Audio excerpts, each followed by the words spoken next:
and this is Spirit Bayou. BNB new and welcome to another episode of Spirit Bayou. This is CJ. I hope all of you have had a great week. I promised you a great show today. It is Good Friday, and I am telling you, I have looked forward to this interview for such a long time. I have a very, very special guest with us today. She is the co-author of a book that all of you have to read. It's Jesus 911, Effective Prayers to Reclaim Your Life. And this is not another book to teach you about prayer. This is a book that contains effective prayers to help you reclaim the life God planned for you. And it is absolutely amazing.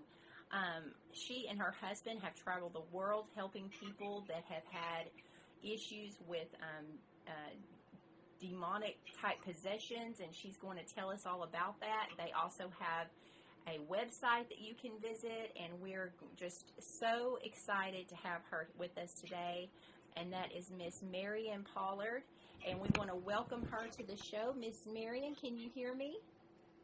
Oh, I can, and I'm just as excited as you are about this interview. It's been a way that I felt like we needed to reach out and make the public aware of the fact that you don't have to read 14 books and try to figure out how to do your own prayers.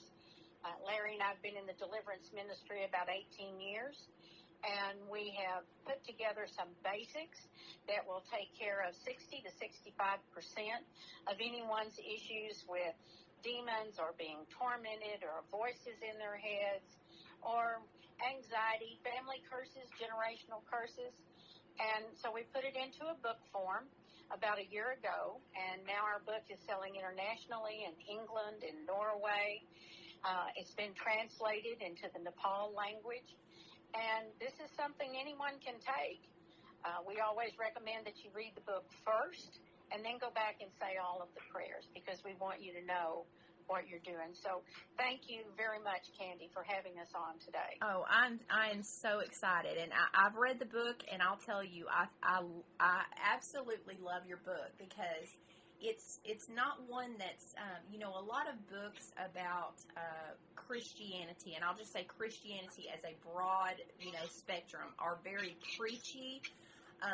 Your book is for everybody. Your book does not discriminate. That is one thing that I did really like about it. Anyone could get this book that is having a difficult time in their life and really feel like they have a guide to kind of help them. Because a lot of times when you're having difficulties, you don't know where to start. Like you've got so much piled on top of you. You don't know where to start, and where you need to start, of course, is with your faith and with yourself and getting that back right, and then everything kind of falls into place. And your book really gives you a good outline on how to do that and where to start. We found that one of the main reasons that people suffer from spiritual oppression, whether you want to call that demonic possession, but it's really a spiritual matter. And it's an oppression that we have been told in the Bible that we're going to have so long as we're on this earth. But we're also given the methods in which to recognize it, know what it is, deal with it, and put it in the hands of the one who really can do the healing and the freedom. We're all about freedom. We don't think you should just be free from one thing or another, because in the scriptures it says we are totally free. So we're not looking for just an answer to one problem or a solution to one issue.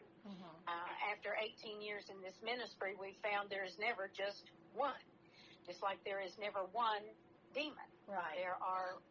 There is multiple issues. That's what I was just amazed at reading, all the different, you just don't think about how it breaks down, because you're really not taught anything like this when you go to any church.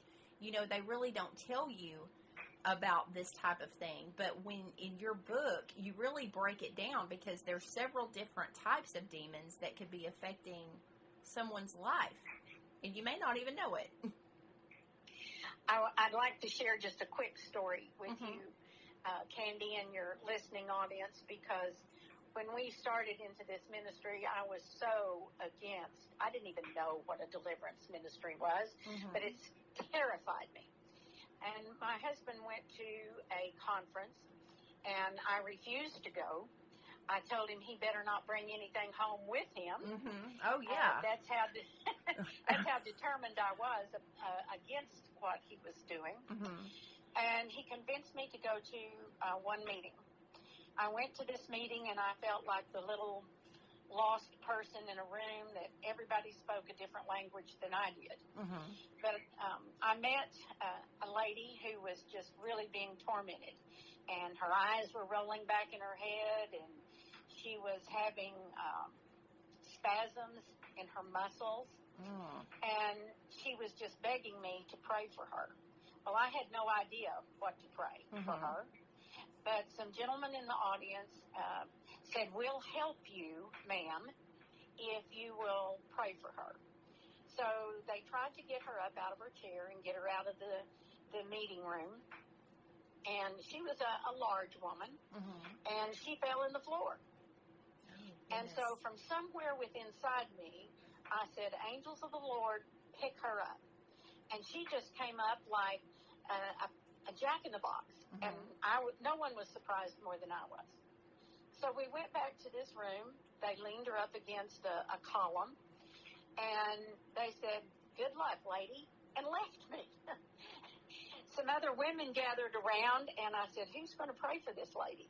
And they all looked at me and said, "You are." Oh, my goodness. Yes. Surprise. No pressure. Surprise. No pressure there. None. So I was looking around for Larry. I was looking for my husband, like, "What have you got me into, and why aren't you over here?" And he was working with another couple of gentlemen and someone else who was manifesting.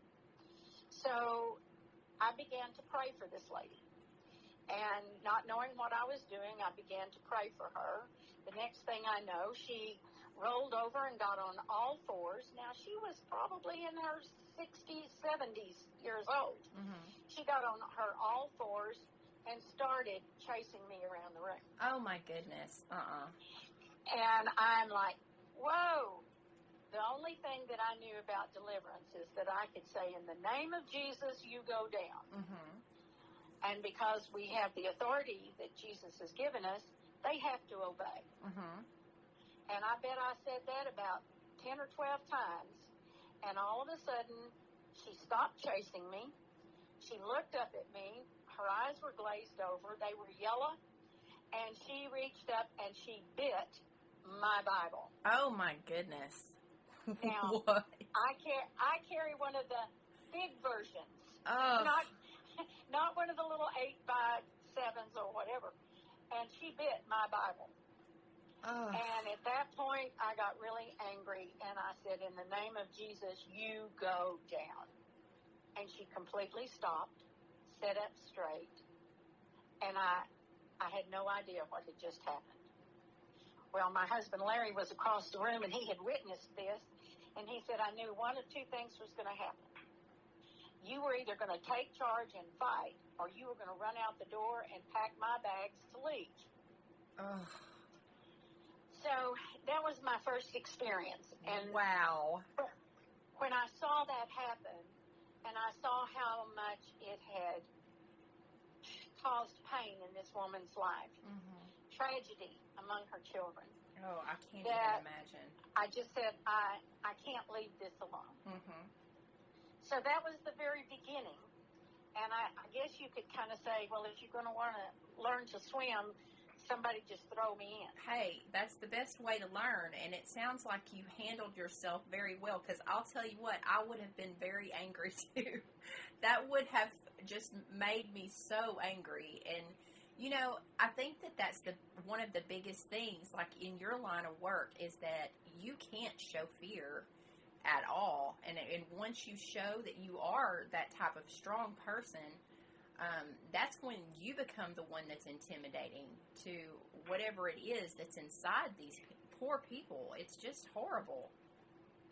Well, Candy, one of the biggest tools, I guess you would say, that the devil uses against people is fear. That's true. Because he attaches fear to everything. Mm-hmm. Fear is not a lone entity. Fear is attached to walking across the street by yourself. Fear is coming out of your house by yourself. Fear is that somebody's going to beat you up or rob you or molest you. Mm-hmm. Fear is attached to everything. And so the devil uses it like nothing else.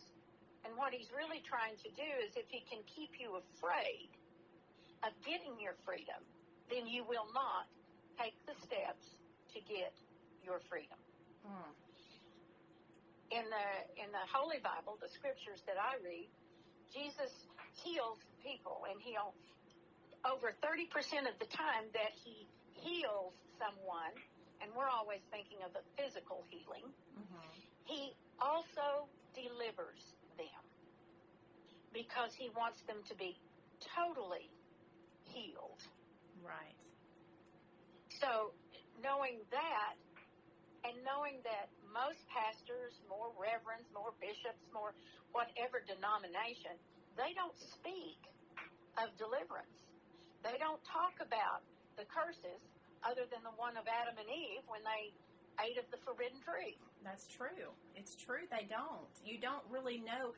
And, it might be a way of, like plausible deniability. Maybe they're thinking if we don't talk about it, they'll never know that this is out there and it won't affect them. But that is wrong and very misleading because, you don't know how to really protect yourself against something like this. People don't realize that this is everywhere you go, you can be subject to someone who has this going on in their life. And maybe you're interacting with someone who's got these issues going on in their life and they don't know it. Or maybe you can recognize, okay, something is going on and it's not right. And it's not quite like a mental health type issue. It's something else. And you're recognizing it, and, who is out there to help these people? That's kind of what got me into doing this, because I want to try to help as many people as I can, because even if we're talking about a house that someone moves in that has some type of attachment still in it, some people don't know what to do because they're so scared of being ridiculed, and, they don't know how to deal with this type of thing. So, where would you start? Where would you even tell people that might be listening, that might be going through this, what to do? Well, a lot of times you'll find those people are afraid to ask for help. Mm-hmm. They're afraid to say, hey, I'm hearing voices in my head, or I have things moving around inside my house. I have mirrors and pictures falling off the walls. Again, fear is attached to letting anybody know that. Mm-hmm. In the teachers that are to help us with these type of issues in various congregations, in all congregational gatherings, there's two reasons. One is they don't know enough about it to know how to handle it. Mm-hmm. Because in seminaries and biblical schools and wherever they got their education, they don't teach very much on it either. Mm-hmm. And so they don't know how to handle it. And their job also, for the most part, they're looking to bring people to a point of salvation, mm-hmm. whatever that point is. And so they don't, they preach to the masses, not to the singular. Mm-hmm. I'll tell you one other thing we have really noticed. You may have heard the term church hoppers. Mm-hmm. They go from one church, to the next synagogue, to the next mosque, to the next Catholic church. They just go from one to the other. Mm-hmm. Well, it's because they're not getting healed. Mm. They're not getting what they're looking for. They're not looking why they came there. Yeah, and they might not know what's They missing. came there to get free of these things that are tormenting them.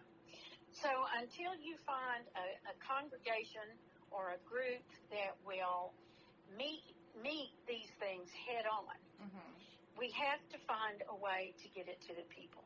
And that's why we wrote this book. Right. Larry and I have been doing this ministry, and